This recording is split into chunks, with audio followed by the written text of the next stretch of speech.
ስቆሽሽ ሚያጠራኝ ጎድሏል ብሎ ማይተው እዝነቱን ከማደል ዳይማ ይሰስተው ጌታዬ አላህ dhageessanii rasuula arrafamuu majliisa wayii wannan Itoophiyaa keessatti gabbaru hin jiru jechuudha. Dhageesseetti gaafatamaan Nabi Muhammadin kan bara baraan arrabsiisu majliisota Itoophiyaa keessatti garaadhaaf bulan dhageessanii warra garaaf bulan warra rabbiin hin beekne naalabu shaklak akkasitti asitti hima jechuudha. Haala mijeeffadheetu garaan na gubatu warra rabbiin chau jaraan jedhe warra rabbiin hin beekne warra ergamaa keenya bara baraan arrabsiisu majliisa Itoophiyaati jechuudha. Dhageessanii majliisni Itoophiyaa garaadhaaf bula malee namni rasuula rabbii xiqqeessisiisaa jiru Itoophiyaa keessatti majliisa Itoophiyaati jechuudha. Bara baraan namni rasuula keenya xiqqeessisu biyya amantii kan biraa tuttee Lijiyaareed dhageessanii Lijiyaareed yaadannoo dhiyeenyaa jechuudha. Lijiyaareed Itoophiyaa keessa biyya biraatii miti waan bucuu si dubbatee dhageessanii waa xiqqoo si dubbatee karchallee geeffamee hidhame waa'ee amantii irratti jechuudha. Biyya nabiyyii arrabsanii keessatti nassaraman biyya nabii Muhammadiin arrabsanii xiqqeessanii keessatti fammasamu biyya Itoophiyaa qofan argee jechuudha. Eessa dhannagaa bakka dhannu dhabnee mamma eessatti keessaa dhannu dhabneeti Itoophiyaa ofiin jennee jiraataa jirra jechuudha. Dhageessanii bakka dhannu dhabnee biyyicha keessaa obboleessoo obboleetti waan siisii jiraadha. Anna sodaadhe lubbuu kooti an islaama sodaadhe wallaahi kiristaanaa miti kana sodaadhe Itoophiyaa keessattan kan islaamuuf hin jedhee gara keeshaa isaa guuttatee deemu kan nabiyyii miti abbaa barbaade gurguree jiraachuu barbaadu kan lubbuudhaan jiraachuu malee Itoophiyaa keessatti nabiidhaa quuqamu dhabeetan afaan koo qabadhee keddaadhee taa'e malee nabi Muhammad arrafamuu natti tolee miti. Itoophiyaa keessatti namni fammasuu barbaade namni barandaa bulu hundi gadi ba'ee nabi Muhammadii arrabseeti nagaadhaan keessa deema. Maal godhe minni kanaan dura maqaa nama tokkos hin kaasu footoo nama tokkos hin maxxansu abbaan barbaade arrabsaa jiraatu callisee hin jiraadha akka nama tokkotti. Garuu immoo yaa rabbi balaa wayii biyyatti buusii na agarsiisi. Wallaahi wa billaahi kanuman jedhaan rabbumaan hin kadha malee waan tokko gochuu hin danda'u. Akka dubbannu hin qabnu yoo waa dubbannee xiqqoo si dogoggorre kan nu eeggatu hidhaadha. Naamana sheekolii warra rabbiif jecha jiraatu jala Koostaaz Ahmadiin Jabal leencota diinal Islaam namoota garaadhaaf hin bulle funaanuuf namna kanaa kan nutti gadi baafama amana. Dhageessanii Itoophiyaa keessatti namoota akka Ahmadiin Jabalii fi namoota jajjabaa waa'ee rabbii irratti daa'idii irratti diriin beenni kan eerpoortiin Itoophiyaa fataraa fi so'aamnaan jalqaba diinal Islaamiif dubartoota Islaamaatiif kabaja qabaadhuu kayiti nawaami jedhu akkanaayi nyaachuuf wanni akkasii qophaa'ee ba'a. Inumaayyuu majliisni harka keessaa qaban siniin jedhaayyuu akkas jechuudha. Waan garaafoo jiru callisee hin jiraadhu. Majliisni osoo Itoophiyaa keessa jiru biyya Lijiyaareed amantii xiqqoo dhaggeeffadha. Biyya Lijiyaareed amantii wama xiqqootti balleesseera jedhamee dhaqamee mataan irraa haadamee geeffamee hidhaa bu'e abbaa hidhe kan hin beekne keessatti nu islaamni biyya Itoophiyaa keessatti kaleessas kabaja argannee hin beeknu hadhas kabaja hin qabnu borillee kabaja qabaachuuf hin jirtu waan nyaachisu malee nabiyyi rabbii kana ta'e fiidaa udduu kee akaakuu siin jedhe fiidaanatti baatu akkittiin hin jiru kijibdoota jechuudha. Yeroo al tokko ilaalanu wallaahi waan isin biraa amantii jijjiiratanii jiraatanu sobdoota kijibdoota hattoota jechuudha warra garaaf jiraatu. Dhageessanii majli abbaa qabaan isliminaan abbaa qaba. Islaamaa dhiisaa keessaa yaa isin isliminaa keessa shakkinaan dhageessanii namni abbaa ilaa dhageessa ilmoo abbaa qabu namni tiroorisu dhageeffadhu sittan hima ilmoo abbaa qabu namni tiroorisu hin jiru namni Itoophiyaa keessatti fammasuu barbaade namni Itoophiyaa keessatti waa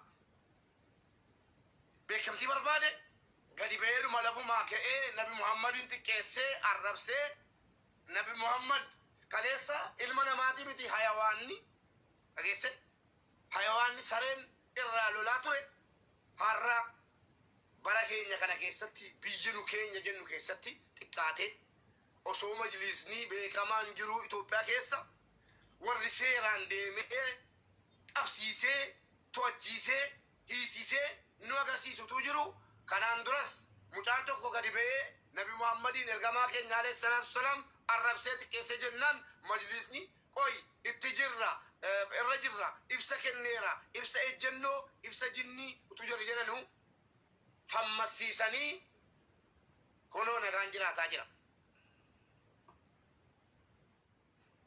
maaltu eegamaa jira maaltu godhamaa jira majlisni federaalaa majlisni oromiyaa majlisni Itoophiyaa maal eegaa jira yoo dandeenye bulchuu hin dandeenye hin gadhiisu maaliif aangoon barcuma qofa taate maal akkas barcuma jaallachuun maal qabrii ofii dhiisanii akkas barcuma jaallachuun maaliif barbaachisee jechuudha abbaa barbaade ta'i bakka barbaade ta'i nan laallatu diinan islaamii nu jalaan arrabsiisinaa achirraa ummanni islaamaa dhuguma yoo islaamni jiraate Itoophiyaa keessa didi yeroo jalqabaatiif yeroo xumuraatiif namni tokko yeroo nabi Muhammadin gadi ba'ee arrabsu jara ustaaz Raayyaa Baamachaa Ahmadiin Jabaliif ustaazota jajjabaa warra garaaf buluu hin dandeenye warri nabi Muhammad irratti dirdiriin beenne nyaachuuf yoo danda'ame hin dubbatinaa namoonni kun wallaahi isin nyaachuuf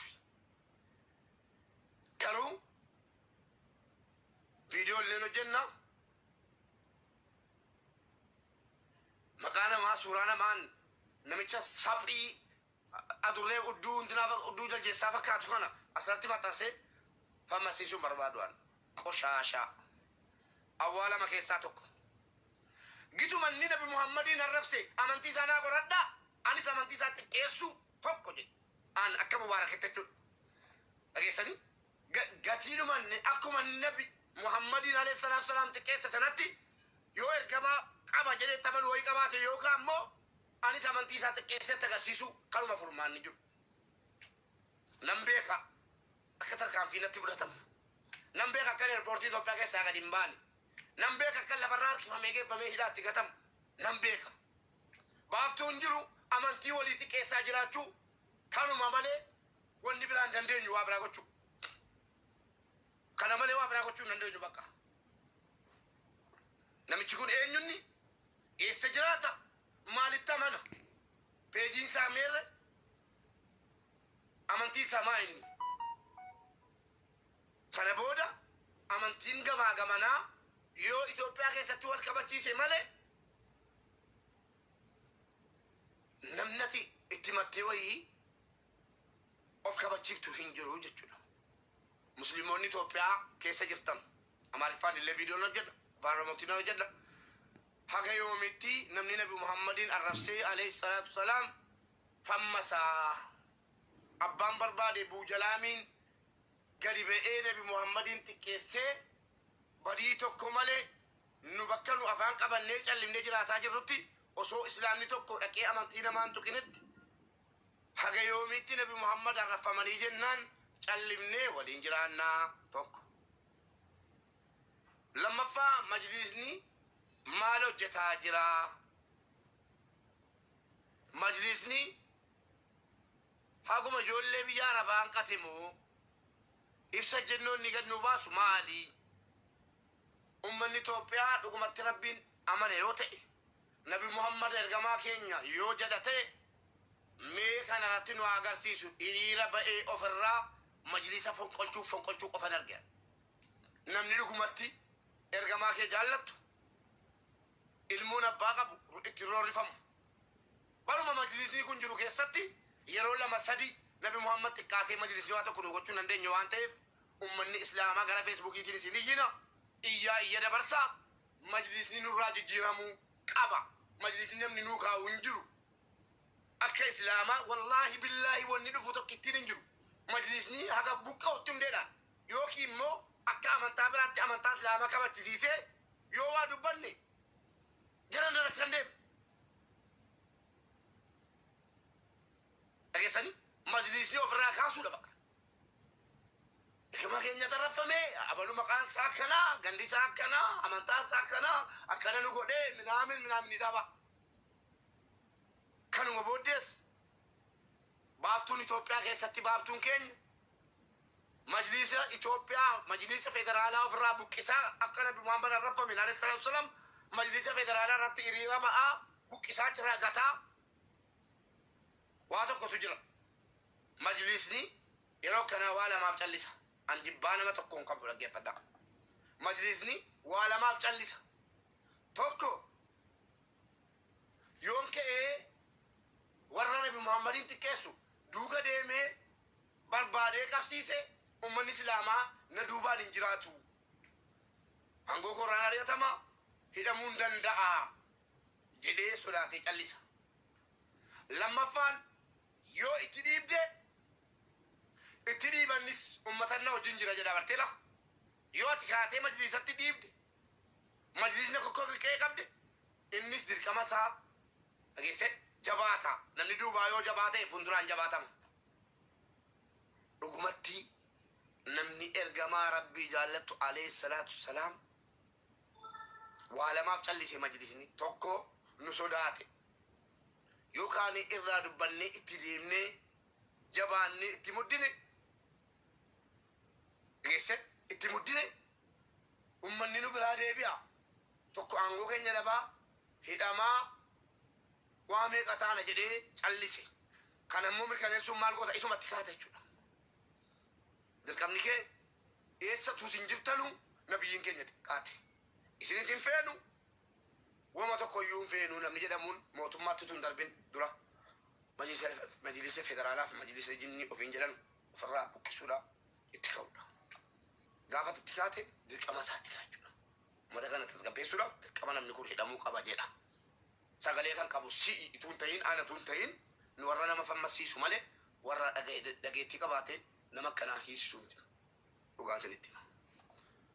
Guyyaa hadhaatii kaasee duulli mana kootti gara feesbuukiitiinis gara tiktookiitiinis lubbuun nabiyyii koorraa hafte lubbuun ta'in jara mubeessa ofitti waama namoota bebbeekamoo amaariffas tigriffas hunda ofirraa qabna warra nabiyyiidhaaf falmu alayhi salaatu salaam hundi keessan fataraan boodatti iyyitanii iyyisiisu majlisa ofirraa buqqisuudha. Yatiima taanee jiraan bakka dhageessanii akkuma yoonii maanyaa dhabamsiifne jennee dubbii nabii keenya irratti ofirraa dhabamsiifne tiktookii isa gubne guruppii adda addaa ijaarrannee ustaazota duddubbaan gaafataa ustaaza tokko fuulduraan dhufin nabiyyi kabachiisuu dandeenya naamani aniif ati kun waa gochuu hin dandeenyu jettu kun namni nuti dhiibuu qabnu majlisa dhimma majlisaarraa haasofna dura bu'ummaan jaraamaa inni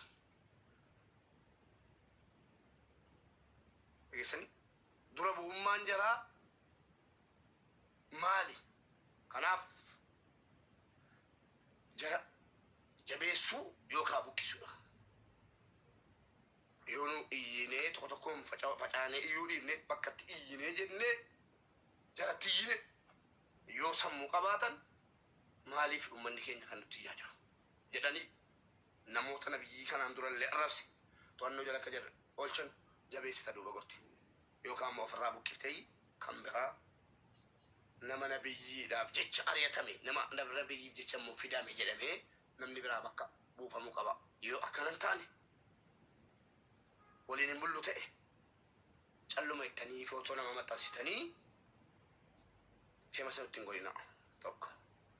Lammaffaan immoo majlisni uummata hawaasa islaamaa fi nabiyyiirra alayhi salaatu salaam barcuma jaallate jechuudha.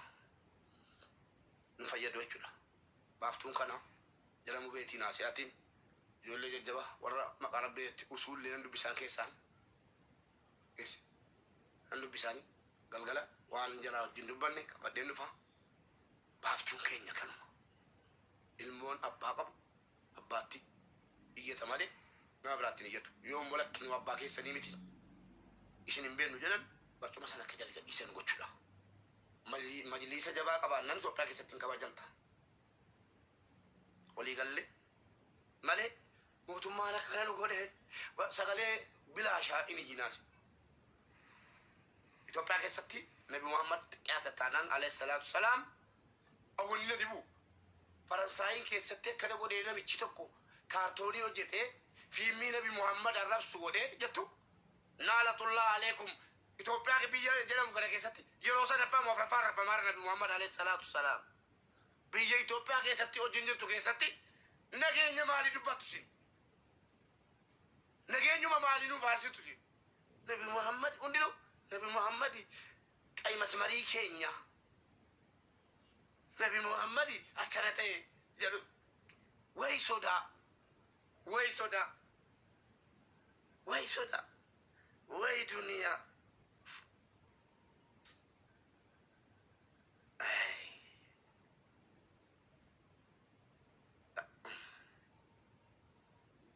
biyya sahabaan nabii dhaqanii keessatti qubatan biyya rasuulli keenya alayhi salaatu wasalaam eebbisanii jennaan eebba isaaniitiin jiraataa jirtu adda gadi bee abbaan barbaade gaafa fammasuu barbaade manni Nabi Muhammad yookiin nama terge namicha yookiin fammasuufi maaliif Itoophiyaa keessa abbaan jabaan jiru kan Nabi Muhammad irraa falmu hin jiru የተወደዳችሁና የተከበራችሁ ኢትዮጵያውያን በሙሉ እንደሚታወቀው ነብዩ መሐመድ ኢትዮጵያ ውስጥ ሌላ ሀገር ፈረንሳይ ላይ የሆነ ሰውዬ በካርቶን ፊልም ሰራ በእንደዚህ አይነት ነገር ፊልም ሰራ እንደዚህ ያደረገ ነብዩ መሐመድን ተሳደበ ነብዩ መሐመድ እንደዚህ ያለ ምናምን ሲባል አለይሂ ሰላቱ ሰላም ምን እየተባለ ነበር ልክ በቃ እኔ ፈረንሳይ ቢወስዱኝ ይሄን ሰውዬ ገላለሁ ፈረንሳይ ቢወስዱኝ እንደዚህ ያደርጋለሁ እያልን ነበር ነገሩ ወደዚህ ነው ወንድሜ እህቴ